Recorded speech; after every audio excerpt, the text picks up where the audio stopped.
field, their time limited. Hard rock too, I'm from a legendary roots crew, Our first guest is an Academy Award-winning actor whose new movie, Man of Steel, is in theaters everywhere Friday. Ladies and gentlemen, give it up for Russell Crowe! Fistful of Steel!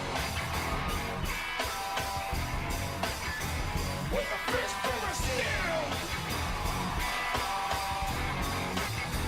With a fistful of steel! That's what I'm talking about, my man!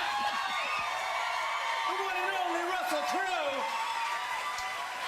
Thank you for coming on our show. I appreciate this. Good evening. Yes, thanks for having me. I met you one time, a long time ago, and I brought it up to you backstage. You don't really recall, I don't think. But No. Yeah, I don't. But it was great, though. It was great. I had a great time. Cool. We talked for a little bit, I think. We did? Well, what happened was I went to this hotel, the hotel I was staying at, Beverly Hills Hotel. Right. And I thought that I wanted to go get a drink. It was the end of the night. And I heard this people just hanging out. And I go, okay, I'll just go out and get a drink. And so I got up to this bar. I went around the corner. It didn't look like a bar, but it was like, well, there was a bar there. So it did look like a bar. So I ordered a drink. And then I turned around and Ron Howard's there. And he goes, hey, thanks so much for coming. And he clearly didn't know I was going to be there. So I go, am I crashing a party? He's like, yeah, we're here with Russell, like Cinderella Man. We're here. And I was like, oh, I'm so sorry. I'll leave. Like, I thought this was just a bar. He's like, no, come on, hang out, have a good time. And then I met you, and you were the nicest guy. Really? Yeah, we really. I thought we were going to hang out more. We really hit it off. We should have. We should have. I actually, normally I would, have an excuse because my friends call my life between 1998 and 2002 the bourbon years. Yeah. So there's quite a lot of nights that I've forgotten in that period of time. But yeah. That was 2005, so I got no excuse whatsoever. I was probably just boring. That was probably really what happened. But I was doing a lot of research on you. I follow you on Twitter as well, and I saw like when you're not working, you have a cattle ranch. Yeah, I've got a farm in Australia. Yeah. I mean, how cool is that? It's lovely, man. It's a total oasis. I call it the panacea. You go to the farm, and if you just let the rhythm of the farm, be your rhythm and dominate, whatever's going on in your mind, you can settle it down and sort it out and stuff. We run Black Angus cattle, and but we're surrounded by the native flora and fauna of Australia. So we've got wallabies and self-crested cockatoos, kookaburras, king parrots, rosellas. It's fantastic. I mean, again, if our friendship gets hit off here, I'd love to be invited to the farm. Well, let's consider this an invitation. Really, I could do it. I know already that you're not good with sharp objects, though. So you might have to be extra careful in Australia. I'm gonna have to wear like bubble gloves when I come to see you. But no, there are dangerous things in Australia that frighten me a little bit. There are a lot of dangerous things, but we help the tourists out, though. Yeah. Yeah. Why? Because like the brown snake. Yeah. Well, that'll be the brown one. Okay, yeah, that's it. I can remember that one. I can remember that one. And the red belly black snake. Its belly is red. Oh, that's amazing. Yeah. And the red back spider. Guess what's on its back? It's red. So we keep it really simple. Really good, yeah. I can handle that. Simple I can as. handle that. But don't you get frightened? I mean, you could they're venomous. They're like Extremely venomous. I think four of the five most venomous snakes in the world live on the farm. But the thing is, most of the time you hear people getting in trouble with a snake or with a spider, they're in the act of trying to with the snake or spider. Yeah. And the thing is, I'm not sure what... I'm not sure if you can say... This is on late at night, right? Yeah. I'm not sure if you can... So, that's a little piece of advice. Are you allowed to say snake? Are you allowed to say snake on the show? We'll have to bleep out the word snake. If you just write this piece of advice down, don't with the snake or spider. Thank you for censoring yourself there. Cool. I appreciate that. Just make it easier for post-production. I saw Man of Steel the other day. Cool. What a giant film. Yeah. I mean, what was real and what wasn't real?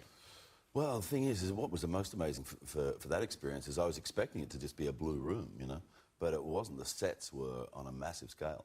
But it was great. It was a really interesting experience, I wasn't inclined to do the film, and I know since I've been doing interviews, I realise how seriously people take Superman. Yeah. And I was unaware of that until just recently, but I really just responded to the script. I did have a little voice in the back of my head, I've got a 6-year-old and a 9-year-old saying, they would love it. I mean, how cool, yeah. So, you know, I have to admit that was part of the decision. But I really just responded to the script and from we, what... We reinvented it. I mean, it's Yeah, tough start to reinvent from that scratch, isn't it? Superman, but you have a whole new land. You're pretty kick-ass in this movie. And the director is Zack Snyder, Zack who did Snyder, who I love, 300, yeah, yeah. And Superman is a young fellow called Henry Cavill. Have you had him on yet? On the show? No, I haven't yet. But God, he's a tall drink of water. The ladies Yeah, he's a love very that charming young man. guy. Yeah. Between You know, both I of you actually guys. met Henry when he was a 16-year-old school kid at a school called Stowe, north of London. I was making Proof of Life. Really? And there was a scene with a bunch of kids, and he was one of the extras. And he came and talked to me.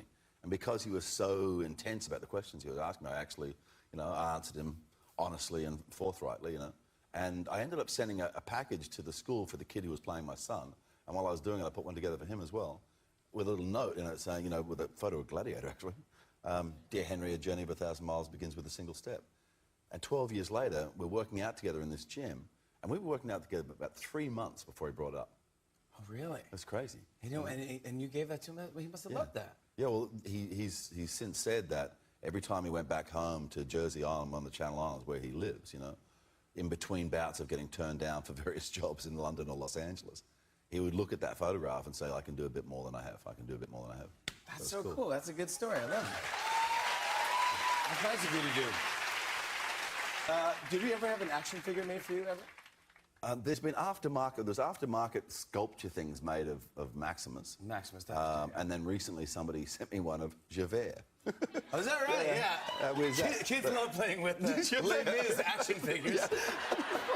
I was like, yeah. I guess and that's so. why I asked, is this commercially for sale? And the guy that does the ones that sell, the answer came back, oh no, I just made it for you. Oh, okay, yeah, that makes sense. Okay, that makes more sense. I had a dream. We have here's one here. Look at this.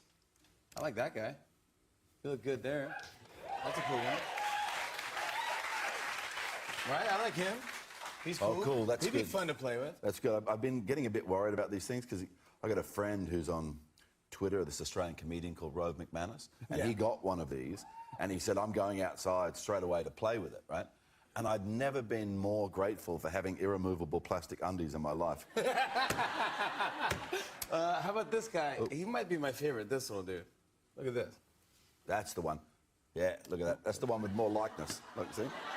That looks just like you. Oh, hold on. I mean, yeah, hold your... Yeah, that's it. Perfect. Yeah, that's exactly it. Cool. But that's kind of awesome, huh? Lego, you. That's my little boy, my youngest son. It's his favourite toy in the world is a Lego minifigure. So now I'm a Lego minifigure. It's great. He must have freaked out. I love that. Then this one here. Oh. Whoa, this one's real deal. You could tell this one's expensive. Look at this. This is a nice one of you there. Yeah, but see, you see how the beard is, though? Yeah. How the beard is, and see how my beard is, right? Here's my this beard. one's a little bit... That's Where your beard. Here's my beard. Yeah. And here's his beard. Oh, yeah. You picked a fine time to leave me, Lucy. That's Kenny's beard. Yeah, it looks like Kenny Rogers' beard right there. Kenny Rogers. That's a good beard to have, though. It's a manly beard. I loved you in this movie. I thought it was so cool. I think you reinvented the franchise. I'm so excited when you guys see it. It's also in IMAX and 3D. I didn't get to see it in 3D, but I'm going to go back and see it because I know the effects are just mind-blowingly cool. I think it reinvents the thing, and I loved it. I want to show everyone the clip.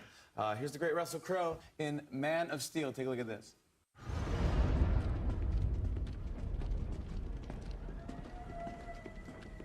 Sir, is everything all right? Out of the way.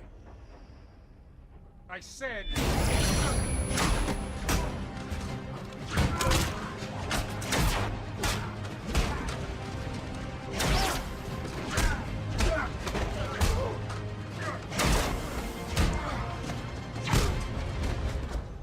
Get me, Lara.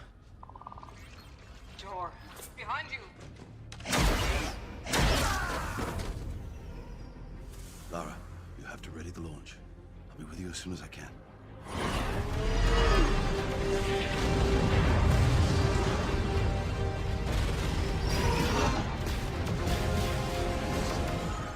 Russell Crowe!